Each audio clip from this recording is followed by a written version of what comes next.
Nakadetine na sa Prague, Czech Republic si dating Congressman Zaldico na itinuturong isa sa mga nasa sentro ng flood control scandal. Pero nakikipag-ugnayan pa rin ang pamahalaan ng Pilipinas sa mga opisyal ng Czech Republic sa pag-asang maiuwi agad si Ko. Tinanong naman ang palasyo kung handa ba ang Pangulo sa mga isisiwalat ni Ko, lalo't idinawit na niya ang Pangulo sa umunoy katiwalian sa mga inilabas na video noon. At nakatutok live si Ivan Mayrina. Ivan! Yes, Mel, Emil, Vicky, maghapong nakatutok at nag-abang ng update ang Malacanang mula sa ating mga kinatawan sa Prague sa Czech Republic kaugnay sa pagkakaaresto sa dating kongresista na si Zaldico. Bago mag-alas 10 kagabi nang i-anunsyo ni Pangulong Bongbong Marcos sa kanyang social media pages na ang puganting si Zaldico nahuli at nakadetine na sa Prague, Czech Republic dahil sa pagbiyahe roon ng walang kaukulang dokumento. Wala iba'y binigay ng detalye ang Pangulo o ang mga otoridad kung paano nahuli ang dating kongresista na inaakusahang nasa sentro ng bilyon-bilyong pisong flood control scandal na pumutok noong nakaraang taon. Ang passport po ni Zaldico ay kanselado na. Magugunit ang Disyembre na nakaraang taon nang kanselehin ang pasaporte ni Ko matapos makasuhan ng graft at malversation kaugnay ng flood control scandal. Ikinatuwa raw ng Pangulo ang pagkakahuli kay Ko. Managot ang dapat na managot. Kung isang tao po ay may warrant of arrest, fugitive, canceled ang passport, sino po ang hindi matutuwa na ang isang taong fugitive ay maibabalik sa Pilipinas para managot? Patuloy daw ang pakikipagtulungan ng pamahalaan ng Pilipinas sa Czech Republic para matiyak na masusunod ang tama at legal na proseso at maibalik sa Pilipinas si Ko sa lalong madaling panahon. Sa isang kasunod na post kaninang umaga, sinabi ng Pangulo na nahuli si Ko sa German border na magtangkang pumasok mula sa Czech Republic. Hindi raw pinayagang makatawid sa Germany si Ko at ibinalik sa mga Czech authorities. Dahil sa mga binitawang salita sa akin ni BBM, matatanda ang naglabas ang serye ng mga video si Ko ng mga umano'y nalalaman niya tungkol sa flood control scandal kung saan idinawit niya mismo si Pangulong Bongbong Marcos at mga miyembro ng First Family sa flood control scandal. Hamon ng Pangulo ay Ko noon, bumalik sa Pilipinas, harapin ang kanyang kaso at dito niya patunayan ang kanyang mga bintang. Tinanong muli ang Malacanang kanina sa mga posibleng isiwalat ni Ko kapag nagbalik bansa na. How prepared is the President considering that before Zaldico's arrest, Zaldico is dragging the President's name into the flood control anomaly saying na siya yung mastermind? Ang dapat tatanong dyan ay kung handa ba si Zaldico na magsabi ng katotohanan. Kung handa ba siya na sabihin kung sino. Kung hindi natin sinasabing siya'y guilty. Kung sino ba yung kanyang mga nakasama. Ang Pangulo, ulitin po natin, ang siyang nagsimulang magpa-imbestiga ng maanumalyang flood control projects. Siya ang nangunang magpa-imbestiga ng di umanong korupsyon. Ang Pangulo ay handang makinig sa lahat ng maaaring sabihin ng mga taong involved at dapat na managot sa batas.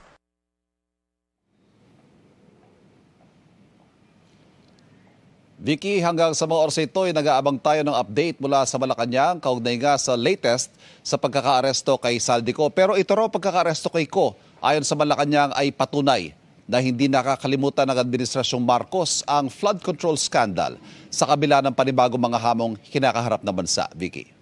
Ivan, bukod nga sa mga detalyeng iniulat mo, wala na bang ibang impormasyon na inilalabas ang Malacanang for such a big development like this?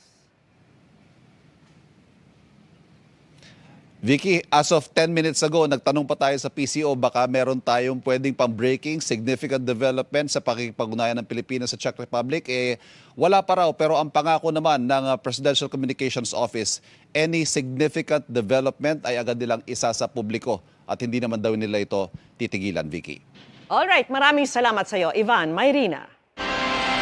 Wanted si dating Congressman Zaldico para sa mga kasong may kinalaman sa anomalya sa flood control projects. Ang kanyang itinatag na construction company nakakuha ng pinakamalaking halaga ng flood control projects. Siya rin ang chairman ng House Committee on Appropriations na bumalangkas ng national budget na kinwestiyon dahil sa mga insertions at unprogrammed appropriations. At ang aligasyon niya, napunta ang pera kay Pangulong Bongbong Marcos at dating House Speaker Martin Romualdez. Balikan natin ang mga pangyayari sa pagtutok ni Maki Pulido. Unang nakilala si Zaldico bilang isa sa pinakamalaking kontraktor sa Bicol Region. Itinatag niya ang SunWest Inc. noong 1997 na kalaunan ay naging isa sa pinakamalaking government contractor sa bansa. Taong 2019 nang una siyang maging mambabatas bilang isa sa mga kinatawan ng Ako Bicol Party List. At noong 2022, hinirang siyang chairperson ng makapangyarihang House Committee on Appropriations na siyang bumabalangkas ng pambansang budget. Walang pera ang maaaring gastusin mula sa kaban ng bayan ng labag sa batas. Kaya't mahalaga ang pagpasa ng General Appropriations Bill. Sa gitna ng deliberasyon para sa 2025 national budget, inakusahan ni Vice President Sara Duterte si Ko at nooy House Speaker Martin Romualdez ng umano'y pagmamanipula sa budget. Kasunod dito ng mga hakbang para tanggalan noon ng confidential funds ang Office of the Vice President. Ang budget ng Pilipinas ay hawak lang ng dalawang tao. Hawak lang siya ni Congressman Zaldico at ni Congressman Martin Romualdez. Tandaan, COA at hindi Kongreso ang nagsasabing mali ang paggamit ng 73 million sa 125 million confidential funds na ginamit lang sa loob ng 11 days. Ang ipinasa ng Kongresong mahigit 6 trillion pesos na 2025 national budget, maraming naging kwestiyon. Vinito o inalis ng Pangulo ang mahigit 168 billion pesos na unprogrammed appropriations at mahigit 26 billion pesos na proyekto ng DPWH. Kasunod nito, pinalitan si Ko bilang chairperson ng House Appropriations Committee. Ang sabi noon ni Ko, dahil ito sa lagay ng kanyang kalusugan. Wala rin siya nang ibunyag ni Pangulong Marcos sa kanyang State of the Nation address ang mga anomalya sa mga flood control projects sa bansa. Mahiya naman kayo! Mula noon, hindi na pumasok si Ko sa Kamara. Sa investigasyon sa mga ibinunyag ng Pangulo, lumabas na ang SunWest Inc. ng pamilya ni Ko ang contractor na nakakuha ng pinakamalaking halaga ng mga kontrata ng mga flood control projects. Pagsapit ng Setyembre, kinumpirma ng Kamara na noong Agosto pa umalis ng bansa si Ko. Nagpunta raw ito sa Amerika para magpagamot. Nasa United States siya for medical treatment with appropriate travel documents. Sa record ng U.S. Customs and Border Protection, dumating sa New York si Ko noong August 26 at umalis ng September 13. Walang impormasyon kung saan siya nagpunta. Sa puntong ito, kasagsagan na ng investigasyon sa mga kickback mula sa maanumalya umanong flood control projects. Lagi ring binabanggit sa lahat ng project sa kanya ay papondo ni Speaker at ni Zaldico. Mataas ang hinihingi sa project, dagdag pa niya, hindi naman lahat ng pera ay para sa kanya, kundi para kay Speaker at kay Zaldico. Sa gitna rin ng kontrobersya, nagbitiw bilang Speaker si Martin Romualdez para raw malayang makausad ang mga investigasyon. Pero kasabay nito'y giniit niya ring wala siyang kasalanan. Ang pumalit kay Romualdez na si Speaker Faustino D. III, binawi naman ang travel clearance ni Ko at binigyan siya ng 10 araw para bumalik sa bansa. Pero sa mismong deadline, nagbitiw bilang mambabata si Ko dahil sa mga banta umano sa kanyang buhay. Itinanggi rin ni Ko na kumita siya bilang kongresista mula sa mga proyekto ng SunWest Inc. dahil nag-divest na raw siya sa kumpanya. Noong mga panahong ito, hindi malinaw kung saan nagtago si Ko. Bagamat may mga lumabas na impormasyong nagpalipat-lipat ito ng bansa, kabilang ang Singapore, Spain at Portugal. Habang nagtatago, nagpost siya ng serye ng mga video sa social media noong November 2025, kung saan inakusahan niya si Pangulong Marcos na siya raw nag-utos ng 100 billion pesos na insertions sa 2025 national budget. Ang sabi niya, katatapos lang ng meeting nila ni Pangulo at may instructions na mag-insert or magpasok ng 100 billion worth of projects sa BICAM. Sinabi niya sa akin, what the President wants, he gets. Male-maleta ng pera umano ang dineliver nila sa Pangulo at kay Romualdez. Wala pong perang napunta sa akin. Lahat po ng insertion napunta sa ating Pangulo at Speaker Martin Romualdez. Gagamitin ako bilang panakipbutas sa kanilang kampanya laban sa korupsyon. Sana po ay hindi nila ako mapatay bago ko mailabas ang lahat. Itinanggi ng palasyo ang mga alegasyon ni Ko. Sinampahan si Ko ng kasong graft at malversation of public funds at pinaaresto ng Sandigan Bayan. Kinansela na rin ang passport ni Ko. May babalita ko po sa inyo na ang passport po ni Saldico ay kanselado na. Pero pinaniniwala ang may Portuguese passport din si Ko kaya nakapunta pa rin siya sa Sweden. Matapos ang ilang buwang paghahanap kay Ko, inanunsyo ni Pangulong Marcos mag-aalas 10 kagabi na nahuli na si Zaldico at nakadetine raw sa Prague, Czech Republic. Maki Pulido, nakatutok, 24 oras. Sakaling maiuwi sa Pilipinas ay handa ang prosesong pagdadaanan ni Zaldico. Kung wala pang itakda ang Sandigan Bayan, ay posibleng ipiit muna siya kung saan nakakulong ngayon si dating Senador Bong Revilla. At nakatutok si June Veneracion. Live po yan kung saan posibleng idiretso si Ko. June, saan naman yan? Mel, dito sa Camp Crame, ang national headquarters ng Philippine National Police, dadalhin si dating Congressman Zaldico pagbalik niya sa Pilipinas mula Czech Republic. Sabi yan Interior Secretary John Vic Rimulya. Dito na rin gagawin yung medical examination at booking procedure ng isa sa mga pangunahing karakter sa bilyon-bilyong pisong flood control scandal. Inaasahang masihigpitan pa ang seguridad sa Camp Crame kapag dumating na ang araw ng pagbabalik sa bansa ni dating Congressman Zaldico. Dito sa kampo, ididiretso si Ko paglapag sa Pilipinas mula Europa. Upon terra firma, he will be turned over to the PNP. Dadali siya sa Crame for processing. Sa opisina ng Criminal Investigation and Detection Group, maaring gawin ang booking procedure gaya ng pagkuha ng mugshot at fingerprint.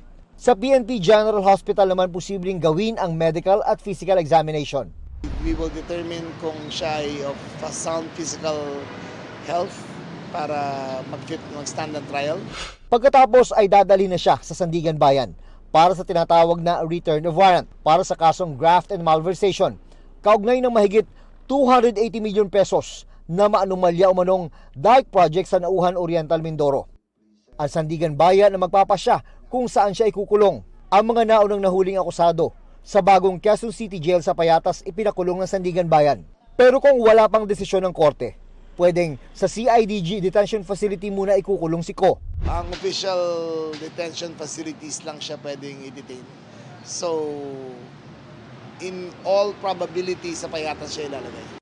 Sa pagbabalik ni Ko sa Pilipinas, halos wala na siyang babalik ang karangyaan na kanyang nakasanayan.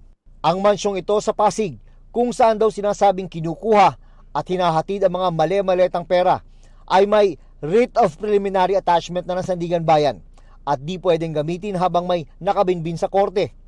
Bukod sa mansyong ito, hindi rin pwedeng gamitin ni Ko ang ilang condominium unit at ari-arian ito sa Maynila at Bicol.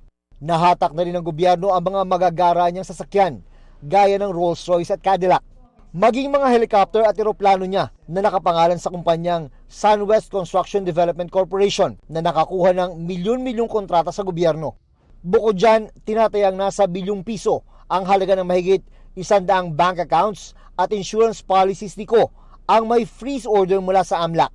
Sabi naman ng PNP, nakahanda itong magbigay ng tulong at suporta para masigurong masusunod lahat ng legal na proseso, kabilang na ang koordinasyon sa magbabalik ni Ko sa Pilipinas.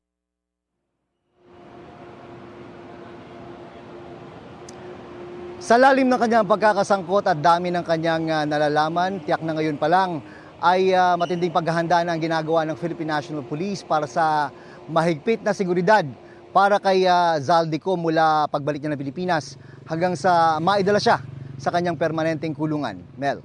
San tanong lang, June, ha? Di ba yung kasong malversation ni Ko, non-bailable yun di ba?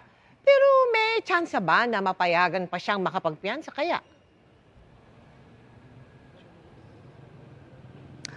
Mel, totoong non-bailable nga yung malversation, pero hindi naman ibig sabihin na hindi na siya pwedeng humiling sa korte na siya payagan na makapagpiyansa.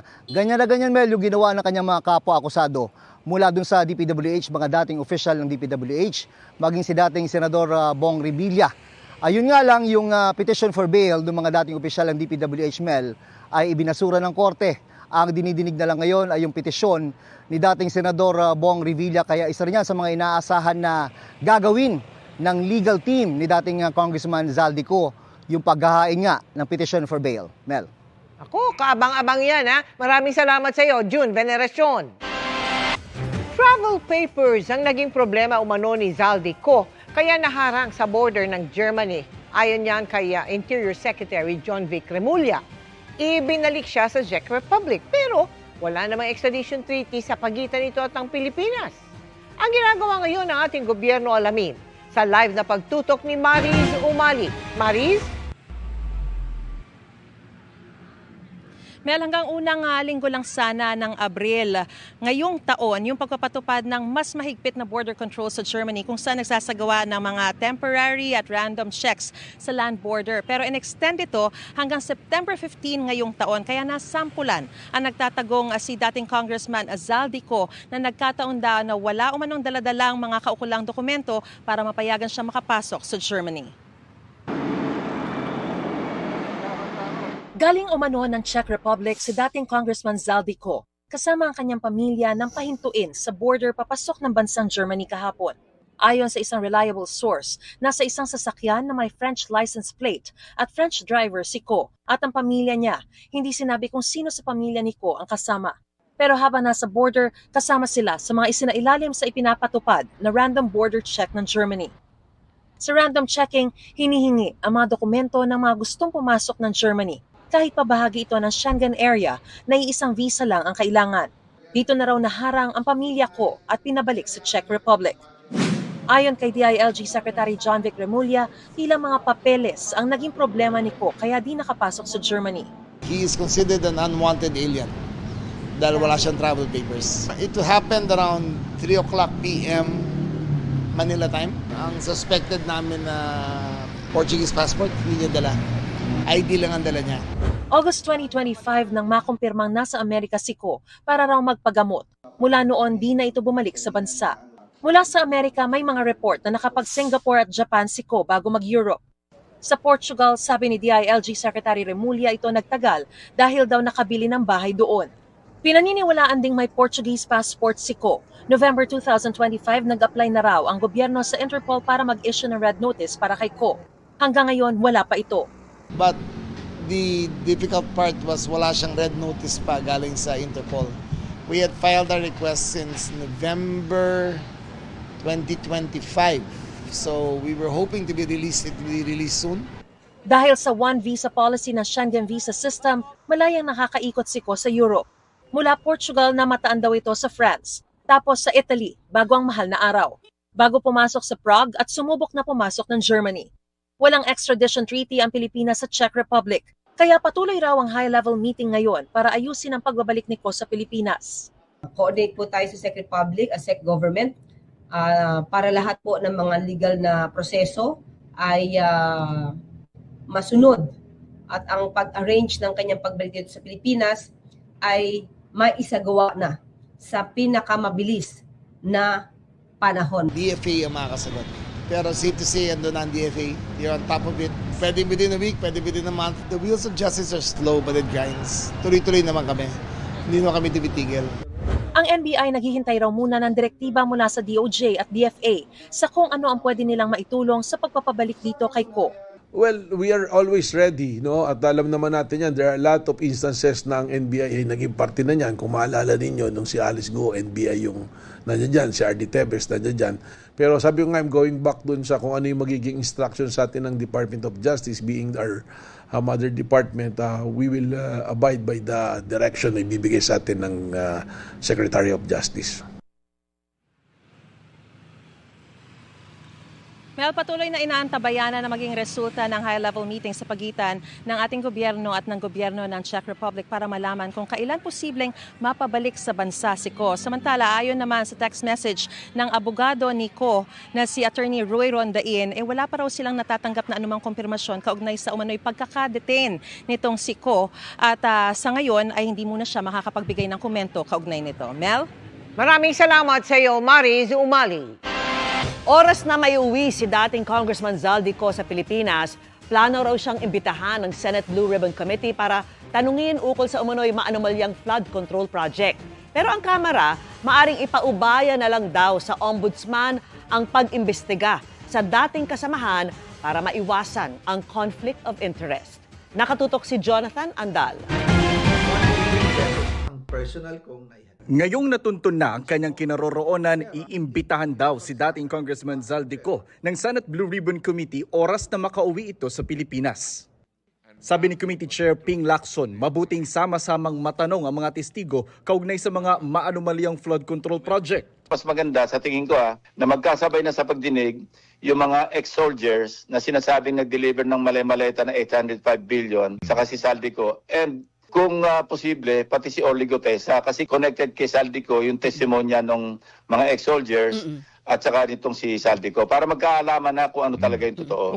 Sa tingin naman ni Bicol Saro Party List Congressman Terry Ridon, hindi na kailangang buhayin ang sinuspindi nilang hearing sa Kamara tungkol sa mga kickback sa mga maanumalya at ghost flood control projects. Isa si Ridon sa mga chairman ng Tri-Committee na nagsagawa ng investigasyon. Mas mainam daw ipaubaya na lang ito sa Ombudsman para maiwasan ang conflict of interest. Gayong dati nilang kasamahan sa Kamara, si Ko. We would opt that the Ombudsman continue the work of the ICI. Kasi nga, even if we resume, kumbaga halimbawa, kahit sabihin halimbawa natin na hindi, walang takipan dito na we will be fair and that we will be objective. Lagi-lagi hong may magsasabi na hindi yan totoo dahil magkakasama kayo dyan. Hindi ba? Sabi naman ni House Speaker Boji D, ang pagkakaresto kay Ko ay importanteng hakbang sa hustisya at sa rule of law. Malinaw na mensahe raw ito na pananagutin ang sinumang tatakasan ng batas, lalo na yung mga pinagkatiwalaan ng kaban ng bayan. Ang Makabayan Bloc sa Kamara, sinabing dapat daw na ang pag-uwi ni Ko sa bansa ay maging simula ng pagtuos sa flood control scam at korupsyon sa mga proyekto at sa budget. Mapapanumpaan na rin daw niya ang kanyang alegasyon laban kay Pangulong Bongbong Marcos at iba pang matataas na opisyal tungkol sa korupsyon sa national budget. Nanawagan naman si Navotas Representative Toby Tiangco na magpadala ang Pilipinas ng high-level team sa Czech Republic kung saan nakadetena si Ko para mapabilis ang pagpapauwi sa kanya. Dapat daw tumulong si Ko na maibalik ang mga umunoy ninakaw na yaman. Jonathan Andal, Nakatutok, 24 Oras.